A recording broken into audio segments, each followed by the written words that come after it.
Hi, I'm Dr. Dave Stukus. I'm a professor of clinical pediatrics, a board-certified allergist and immunologist, and I'm also a member of the Medical and Scientific Council for the Asthma and Allergy Foundation of America. What antihistamines should be used for allergies and what should be avoided? We strongly recommend thoughtful use of medications when treating symptoms of allergy. And with antihistamines, these help block a chemical called histamine. And histamine is a major source of itching and sneezing, especially. It can also be a major source of hives and things like that. If your main symptoms are more nasal congestion, postnasal drip, and runny nose, antihistamines aren't actually that helpful for that. So we want to be thoughtful about the types of treatment that we use. And that's where we use things like nasal steroid sprays or nasal saline or sinus irrigation or things like that. But if you do decide to use an antihistamine to help your symptoms, try to avoid the older first generation antihistamines such as Benadryl or diphenhydramine. These are associated with tons of side effects. They don't last very long, and it takes a while for them to actually have an onset of action. There are widely available second generation antihistamines and newer antihistamines that last longer. They don't cause sedation or major side effects, and they just work a lot better. So just being thoughtful about why we use antihistamines, what symptoms we're treating, and which ones we use. And for anybody out there who says that you have to switch antihistamines every once in a while because your body becomes tolerant to it, I would say a couple of things. One, well, maybe you're using antihistamines to treat the wrong symptoms.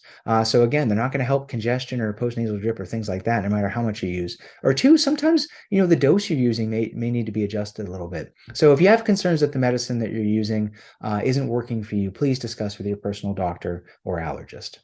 What are the side effects of Benadryl? Well, Benadryl has been around for over 80 years and it was one of the first antihistamines that was ever developed and placed on the market. But that doesn't mean that we should still be using it. So Benadryl is very non-selective, as are other first generation antihistamines. So it doesn't just bind to the histamine receptors that are causing your allergy symptoms. It can bind to other types of receptors throughout the body. This includes receptors in our heart, muscarinic receptors, which are on our mucous membranes and can cause, extreme dryness and things like that. It can cross into our brains and cause drowsiness and altered cognition.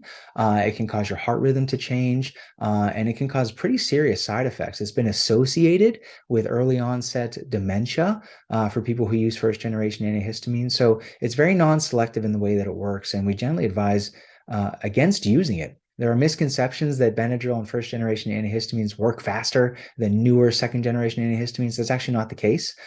Second generation antihistamines work faster, last 4 times as long, and don't have nearly the same side effects as the older first generation antihistamines. And lastly, if that doesn't convince you, the FAA does not allow pilots to fly an airplane for 30 hours after taking a first generation antihistamine. So that's a big deal. So I strongly urge anybody who's operating a motor vehicle, if you have firearms, if you have to, really rely on your senses for anything, please avoid first generation antihistamines. Talk to your doctor about better alternatives.